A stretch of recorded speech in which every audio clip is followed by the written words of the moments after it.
Amém, irmãos? A todos a paz do Senhor. Hoje foi um dia desafiador, né?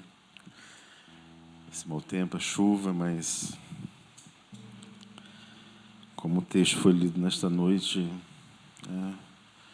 a alegria nossa é estarmos na casa do Pai. É isso que nos alegra.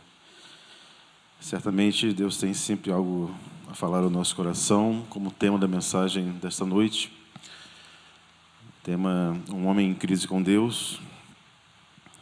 Aquilo que o Espírito Santo estará operando neste lugar, através da sua palavra, que é poderosa, que é genuína, que é eficaz. Amém? Convidamos os irmãos a abrir a palavra do Senhor, profeta Jonas, capítulo 4, a partir do verso número 1. Jonas, profeta Jonas. É um livro pequeno, logo depois de Abadias, e um pouquinho antes de Miqueias. Jonas, capítulo 4, a partir do verso 1. Amém? Diz assim a palavra do Senhor. Jonas, porém, ficou profundamente descontente com isso e enfureceu-se. Ele orou ao Senhor: Senhor, não foi isso o que eu disse quando ainda estava em casa? Foi por isso que me apressei em fugir para Tarsis. Eu sabia que tu és um Deus misericordioso e compassivo, muito paciente, cheio de amor, e que prometes castigar, mas depois te arrependes. Agora, tira minha vida. Eu imploro, porque para mim é melhor morrer do que viver. O Senhor lhe respondeu: você tem alguma razão para esta fúria? Jonas saiu e sentou-se em um lugar a leste da cidade, ali construiu para si um abrigo. Sentou-se à sombra e esperou para ver o que aconteceria com a cidade. E então o Senhor Deus fez crescer uma planta sobre Jonas para dar sombra à sua cabeça e livrá-lo do calor. E isso lhe deu grande alegria a Jonas. Mas na madrugada do dia seguinte, Deus mandou uma lagarta atacar a planta e ela secou-se. Ao nascer do sol, Deus trouxe um vento oriental muito quente e o sol bateu na cabeça de Jonas, ao ponto que ele quase desmaiar. Com isso, ele desejou morrer e disse: para mim seria melhor morrer do que viver. Mas Deus disse a Jonas: você tem alguma razão para estar tão furioso por causa da planta? Respondeu ele: sim, tenho. Eu estou furioso ao ponto de querer morrer. Mas o Senhor lhe disse: você tem pena dessa planta? Embora não tenha podado, nem tenha feito crescer, ela nasceu numa noite e numa noite morreu. Contudo, Nínive tem mais de 120 mil pessoas que não sabem distinguir a mão direita da mão esquerda. Além de muitos rebanhos, não deveria eu ter pena desta grande cidade? Amém? Podemos assentar, meus amados. Um texto um pouco longo, mas importante para o nosso entendimento, para compreendermos um pouquinho o porquê do tema desta noite, o porquê o tema falando a crise do homem com Deus. É interessante, meus amados, que o livro de Jonas ele traz para nós uma mensagem interessante do descontentamento de um homem com relação à ação de Deus. E esse livro, por ser um livro tão pequeno, apenas de 4 capítulos, né? Eu particularmente, eu li de ontem para hoje umas 5 vezes. para entender melhor o porquê do descontentamento de Jonas. O porquê que ele, de uma forma tão difícil, né, ele não aceitou o agir de Deus para com uma cidade que estava determinada a ser destruída. E Jonas, meus amados, um homem que ele foi profeta ali no Velho Testamento.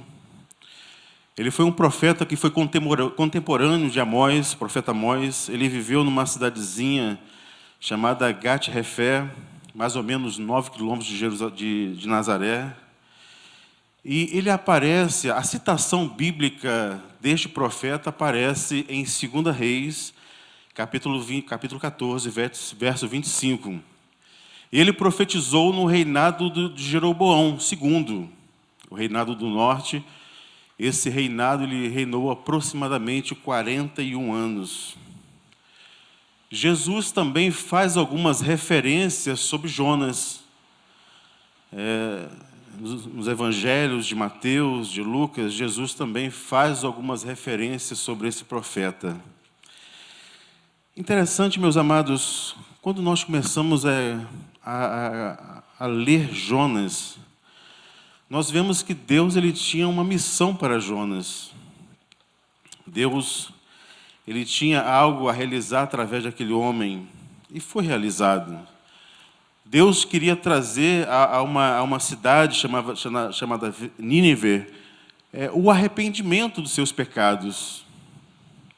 Então, esse livro ele fala principalmente do verso que lemos, capítulo 4, ele fala da raiva, de como Jonas estava furioso diante daquela situação. Havia um ressentimento sobre a sua vida, e o maior aborrecimento de Jonas acontece porque ele preferiu morrer do que obedecer a Deus. E o livro ele vai se desenrolando, né?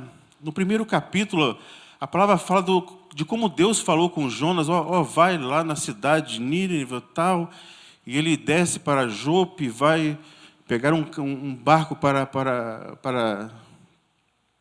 Tarsis. E naquele momento houve uma grande tempestade e aqueles marinheiros não conseguiam saber, não entenderam o porquê daquela situação. E eles começaram a clamar, cada um pelo seu Deus, né, com D minúsculo. E a palavra diz que Jonas estava ali, né, no interior do barco, dormindo, sossegado. E um dos marinheiros, o capitão do barco, falou: olha, rapaz, você não está vendo o que está acontecendo? E a palavra diz que eles jogaram sorte ali, e a sorte caiu sobre Jonas, e começaram a interrogá-lo. Rapaz, de onde você é? Quem você é? De onde você é? Qual nação? De onde você veio?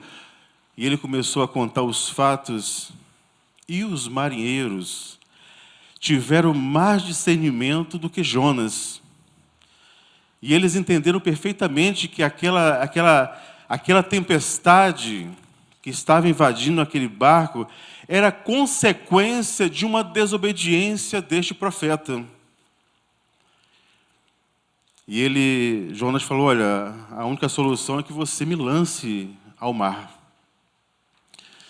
Eu fiquei pensando, né? Por que Jonas pediu para ser lançado no mar? É porque ele realmente queria a morte. Ele não queria obedecer a Deus.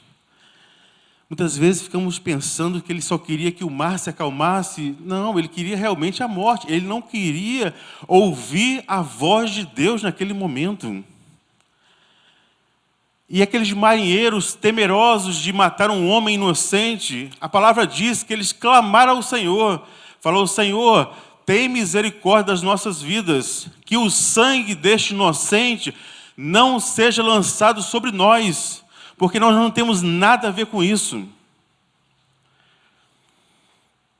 E depois dessa oração, aqueles homens pagãos que não conheciam a Deus, né? Aquele homem, Jonas foi lançado ao mar e o mar se acalmou. E no desenrolar da história, os irmãos conhecem. No capítulo 2, ele ora ao Senhor, ainda no ventre do peixe. No capítulo 3, foi um momento que ele foi lançado ali naquela cidade para pregar na cidade de Nínive. No capítulo 4, é esse descontentamento deste homem. Aquilo que ele queria realizar. Então, se nós analisarmos com clareza, né, se esse livro de Jonas acabasse no capítulo 3, nós poderíamos dizer que seria um dos maiores profetas do Velho Testamento. Porque ele pregou uma mensagem de 5 palavras. E os irmãos sabem qual foi a palavra que ele pregou? Nínive será destruída em 40 dias. Só foi isso. Nínive será destruída em 40 dias. Mas o que trouxe esse sentimento no coração de Jonas, o porquê desse sentimento contrário à graça de Deus que foi manifesta através da pregação daquele homem? Deus estava ali mostrando que Ele era poderoso para operar no coração do homem. Então, Deus que sonda os corações. Interessante que aquela cidade, meus amados, começando do menor para o maior, até o seu governador, o imperador daquela época ali, o rei daquela cidade, eles se converteram pela palavra deste pregador. Mas quando lemos o capítulo 4, Jonas ficou imensamente chateado. Ele queria que Deus exercesse juízo sobre aquela cidade. Em primeiro lugar, meus amados, o que nós podemos aplicar para a nossa vida é que muitas vezes o perigo de pregar a palavra, eu não estou falando apenas de pregadores, de pastores, de diáconos, mas estou falando de nós, porque nós somos cartas escritas, né? O Senhor, Ele nos convocou, nos comissionou para pregarmos o Evangelho, para sermos cartas escritas, não com caneta, mas sim com seu sangue. Ele nos comissionou para pregar o Evangelho. E há um perigo muito grande de muitas vezes você usufruir do Evangelho para si e não querer repassar o Evangelho para tantos outros que estão necessitados, precisando ouvir uma palavra, precisando ouvir algo que venha do Senhor para confortar o seu coração. Na verdade, meus amados, o sentimento de Jonas era um sentimento nacionalista. Ele queria Deus só para si. Ele achava que Deus era só para ele, mas Deus, Ele é misericordioso. Deus é aquele que opera de uma forma poderosa. Ele foi apenas um canal, mas não foi o receptor da bênção. Ele foi um vaso ali usado por Deus que por apenas 5 palavras, toda aquela cidade se converteu ao Senhor dos seus maus caminhos. E os irmãos acham que a cidade de Nínive era uma cidade fácil, o pecado ali, a dificuldade era intensa, que aquilo, logo no início do capítulo 1, a palavra fala que Deus manda, vai depressa à grande cidade, pregue contra ela, porque a sua maldade subiu à minha presença. Não era qualquer cidade, era uma das maiores cidades da Assíria naqueles dias. Então, os irmãos começam a entender como que Deus ele age na vida do homem. O segundo perigo nosso, meus amados, é que Jonas, ele estava cansado, não havia nele o contentamento. Jonas faz a obra de Deus porque não tem opção.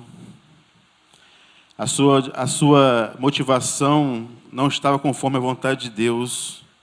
Ele não se deleita mais no Senhor, ele não se alegra mais no Senhor, ele não faz aquilo que é do Senhor com alegria no seu coração. Então, nós precisamos entender que nós devemos fazer a obra do Senhor, não por imposições, não porque é um fardo pesado, mas porque existe uma alegria no meu coração de fazer a obra de Deus. Para Jonas já estava sendo um fardo, porque no seu coração ele não queria que aquele povo alcançasse o perdão, alcançasse a misericórdia, alcançasse a graça. Para Jonas, ele queria que aquele povo fosse destruído. Então a palavra diz que aquele homem se irou. Interessante, meus amados, que no verso 1, a palavra diz que ele se irou de uma forma muito intensa. Jonas estava ardendo em fogo, enquanto Deus afastava de si a ira, porque Deus estava irado com aquela nação que estava indo para o caminho do pecado. Jonas estava se irando contra Deus. E nós precisamos, meus amados, entender que Deus é um Deus de amor. O que deixou Jonas tão irado?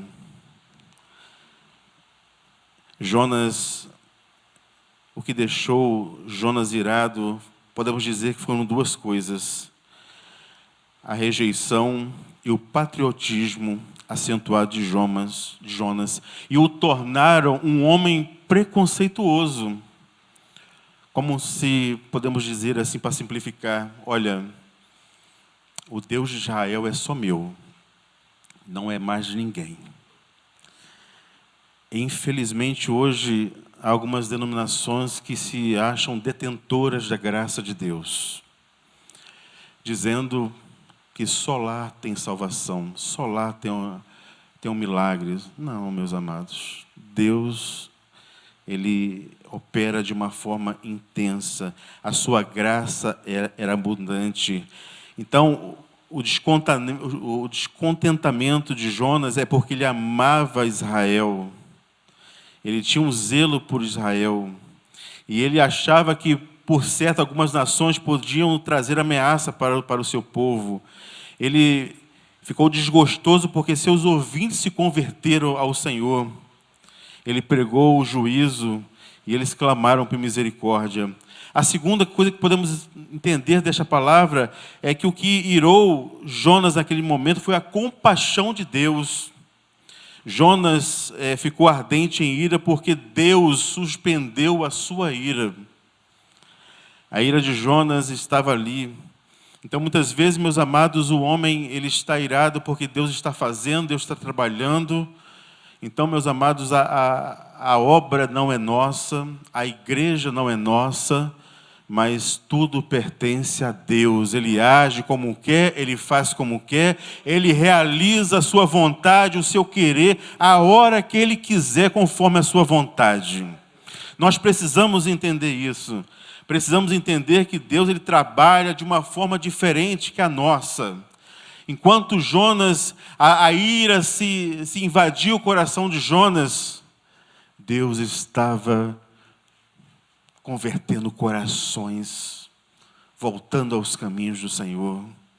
Então, não havia alegria na vida de Jonas. Então, no verso 2, a palavra diz que ele começou a orar ao Senhor. E ele orou ao Senhor dizendo: Senhor, não é isto que eu disse quando saí de casa. Eu me apressei em fugir para Tarsis, porque ele sabia que Deus era misericordioso, Deus era amoroso, Deus era tremendo, Deus era compassivo, era paciente. E a oração dele é: Senhor, eu quero morrer, não quero viver. Meus amados, do capítulo 1 até o verso 4, Jonas orou 2 vezes. Jonas não era um homem de oração. Ele, quando ora no ventre do peixe, ele orou pedindo socorro ao Senhor. Mas ele orou apenas pela sua própria vida. Então ele ora focado em si. Ele não ora para que Deus opere o seu milagre, as suas maravilhas, mas ele ora para si. Então ele fez a melhor das suas orações no pior lugar. Então ele fez a melhor oração quando ele estava no ventre do peixe. Ele, Senhor, tem misericórdia da minha vida. Senhor, falhei isso e aquilo. Mas agora, no verso 4, ele faz a pior oração no melhor lugar. Porque Deus estava ali operando salvação entre aquela cidade. E ele começa a questionar a Deus. Senhor, não é isso. Não é isso que queria o meu coração. Meus amados, o coração do homem é enganoso. Muitas vezes nós queremos que Deus ele haja conforme a sua justiça, conforme o nosso coração. Mas Deus não age conforme os nossos preceitos, a nossa vontade. Ele é Deus soberano, Ele é Deus amoroso. Então, a nossa oração muitas vezes é tentar, Senhor, trata com aquela vida, Senhor. Oh, quem der. Não, meus amados, não. Deus não trata assim um homem. Deus é misericordioso, é compassivo. Ele jamais vai agir dessa forma, meus amados. Mas Ele vai operar uma bênção no coração do homem. Então, podemos dizer aqui que duas razões motivaram aquela oração de Jonas. Primeiro, a sua reputação. Jonas, ele anunciou o quê? O juízo. Qual foi a palavra de Jonas? Olha, vocês vão todos morrer. E a pregação dele era uma pregação de condenação. Mas Deus, ele muda todas as coisas. Enquanto ele pregou a condenação, Deus agiu a absolvição naquele povo. E isso é maravilhoso, meus amados. Isso é maravilhoso. Deus não age conforme o teu coração, conforme os teus anseios, a tua vontade. Deus age conforme a vontade de Deus. Então, no verso 4 e 5, a palavra diz que depois daquela situação, Jonas saiu da cidade e ficou assentado num lugar esperando, que talvez aquele povo voltasse atrás, ou talvez que Deus voltasse atrás da sua decisão e gerasse juízo sobre aquela cidade.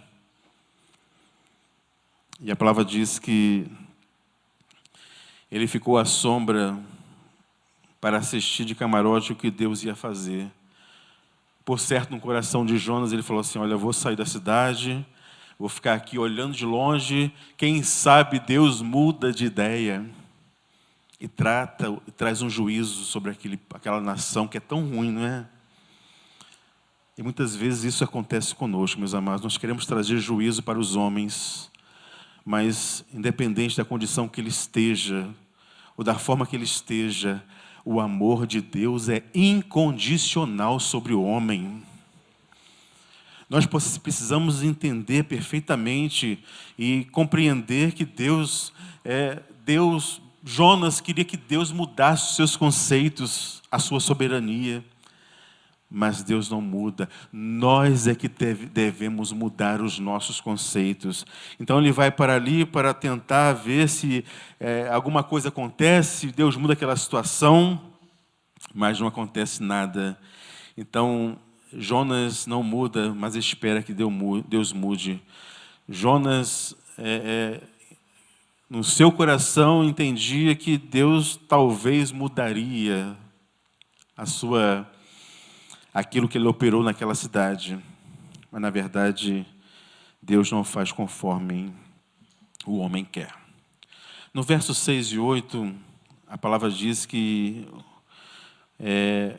o homem fica desgostoso quando os outros são abençoados. Então, Deus já havia livrado Jonas e agora livra Jonas de um sol causticante. Interessante, meus amados, que o texto fala, que nós lemos aqui, o texto mostra que Naquela condição, Jonas ali adormeceu e Deus, né, faz que nasça uma árvore para trazer sombra sobre a vida de Jonas. E aquilo alegrou muito Jonas. Mas numa outra noite, a palavra diz que Deus traz uma lagarta e consome toda aquela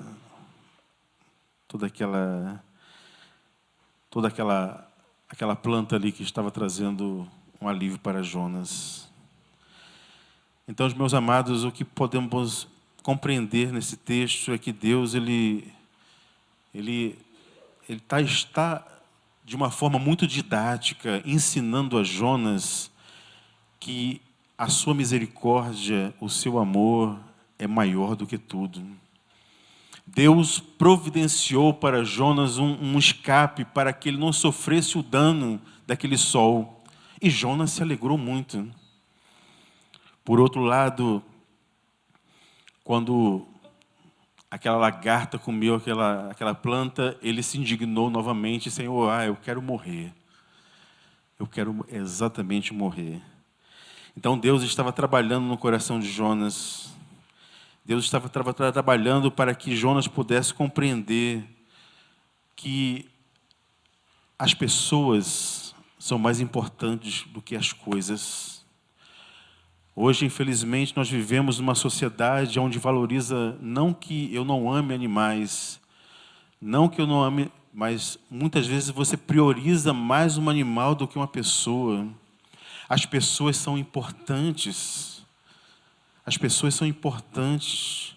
Então Deus estava mostrando a Jonas ali que por um momento ele teve o refrigério, mas logo depois veio a destruição. E ele sofreu a consequência ali. E nós, meus amados, devemos todos os dias fazer uma pergunta para nós. O livro termina com uma pergunta.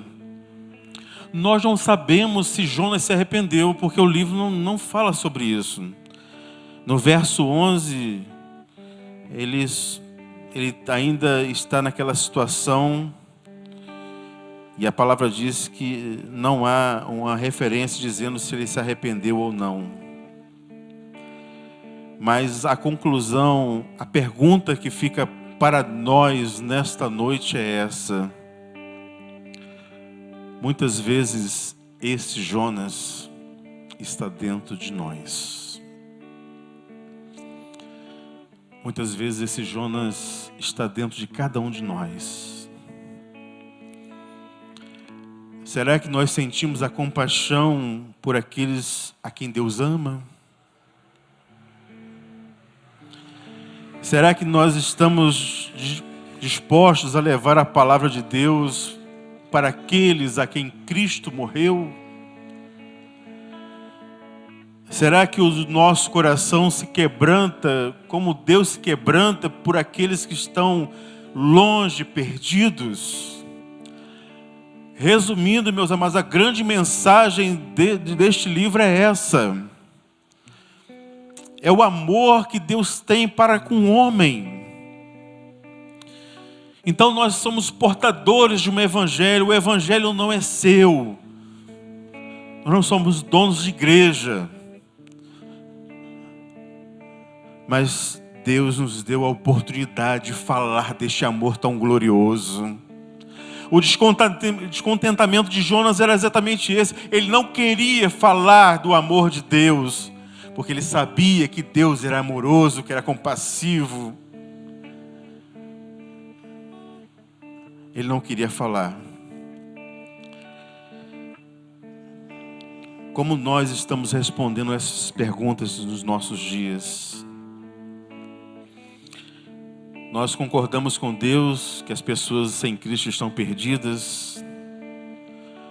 Nós temos tido compaixão por aqueles que ainda não tiveram uma oportunidade de ouvir o Evangelho. Nós precisamos meditar, meus amados, naquilo que este homem viveu, na experiência que ele viveu.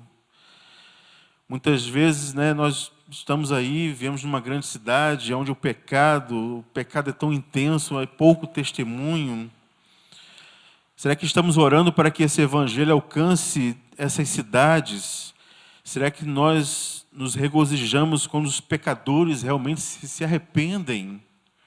Nós devemos se alegrar por aqueles que se arrependem, aqueles que confessam os seus pecados, que realmente querem viver uma nova vida em Cristo Jesus. Então nós precisamos entender isso. Nós não podemos responder por Jonas, mas responda em si, nesta noite, responda por você, como você tem tratado as pessoas aí fora. Nós precisamos entender, meus amados, que Cristo morreu para salvar toda raça, língua, povos e nações. O plano de Deus para a igreja é que este evangelho seja pregado a todas as nações, todos os lugares, porque nele transborda o amor pelas nações gentílicas. No sentimento, no coração de Jonas, né, Deus era apenas o Deus de Israel.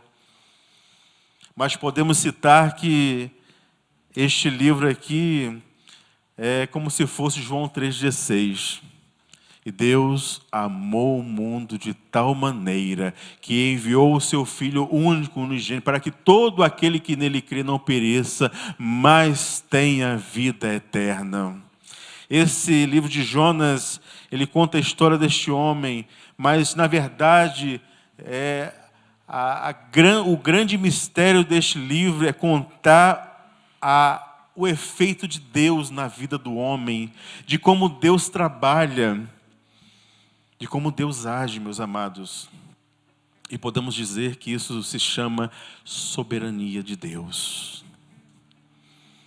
Ainda que você vá para a direita, Deus muda situações para que os seus planos se cumpram.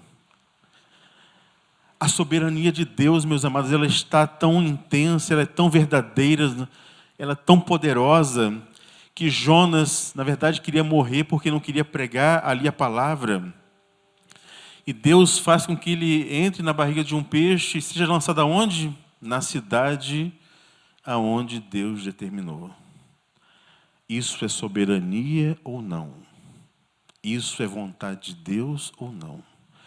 Então nós não temos como fugir, meus amados, dos planos de Deus. Eu não tenho como fazer os meus planos, ainda que eu faça os meus planos. Deus tem os seus planos e os seus planos são perfeitos sobre todas as coisas. Então este livro é narrado para contar os efeitos de Deus, para contar que Deus é amoroso. E a você que está aqui nesta noite, nós queremos dizer que há um Deus que tem te amado de uma forma incondicional. Que nós não queremos ser como Jonas, mas queremos sim se alegrar por aqueles que se arrependem, se confessam os seus pecados, que querem mudar de vida, que querem ter uma experiência com Cristo. Nós, como igreja, nos alegraremos no Senhor. Porque se você está aqui é porque aprove a Deus, a soberania de Deus, ela está agindo na tua vida para que você tenha esse encontro verdadeiro com Cristo. Como aquele povo se converteu, aquela cidade se converteu. Então a soberania de Deus é o domínio sobre tudo, sobre a criação, sobre os céus, sobre a terra, sobre os mares. Deus sabe de tudo na nossa vida. Ainda que você tente ir para um lado, Deus fala, olha, não é por aqui, vem para cá, porque Deus sabe de todas as coisas, sabe o que é melhor para você. Tudo está debaixo do poder de Deus. Nada acontece sem a permissão de Deus. E Deus é que determina, Deus determina todas as coisas e os seus planos não serão impedidos. Louvado seja o nome do Senhor. Ainda que estamos num mundo difícil, a dificuldade, tudo ao contrário, mas sabemos que Deus está no controle de todas as coisas. Nós sabemos como igreja que Deus está cuidando do seu povo, Deus está cuidando de uma igreja, Ele tem preparado o nosso coração para a cada dia vivermos uma experiência gloriosa com o Senhor. E é isso, meus amados, que Deus está estabelecendo nesta noite. Deus quer operar de uma forma muito intensa no nosso coração. E a pergunta que fazemos, né, para concluir é essa: não deixe que Jonas esteja dentro de você. Nós precisamos suplicar ao Senhor, né? Senhor, que Jonas não esteja na minha vida, mas o que esteja sim, seja a graça, a misericórdia e o amor de Deus. Amém? Vamos louvar o Senhor, vamos estar de pé neste momento.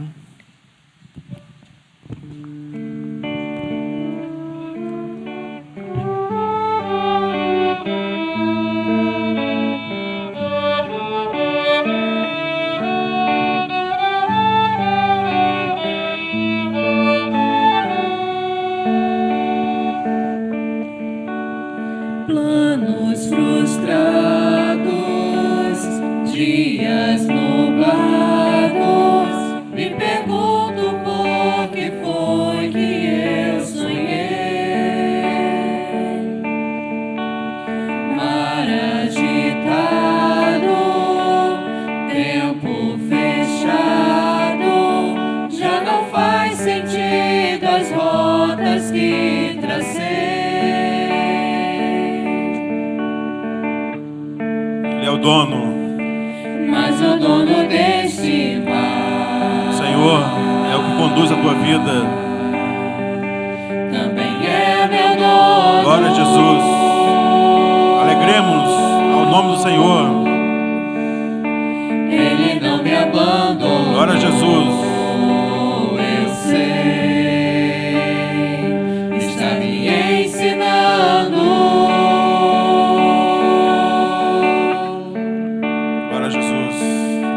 Me ensinando a depender, me ensinando a confiar e até a perceber quando é hora de parar. Não parar de avançar, mas parar pra lhe escutar e entender que lá de cima minha rota ele vê e altera o caminho e dá rumo ao barquinho e assim Glória a me Jesus. guiará ao lugar seguro, a calmaria. Glória a Jesus. Tenho a promessa de quem não erra, que do outro lado sim eu chegarei. Glórias a teu nome, Senhor. Não estou sozinho, tenho comigo a quem nada lhe resiste, pois é rei.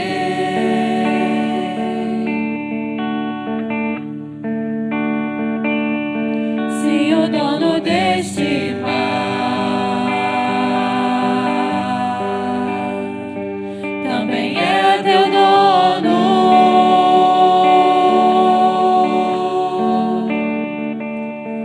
ele não te abandonou. Eu sei, está te ensinando. Glória a Deus. Te ensinando a depender, te ensinando a confiar e até a perceber quando é hora de parar. Não parar de avançar, mas parar pra lhe escutar e entender que lá de cima tua rota ele vê e altera o caminho e dá rumo ao barquinho e assim te guiará ao lugar seguro, Glória a Deus. a calmaria. Louvado seja o teu nome, Senhor. Glória a Jesus. A calmaria.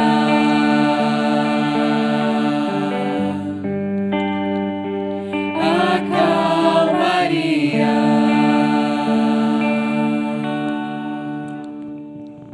Jesus, graças a Deus. Feche seus olhos, vamos orar ao Senhor.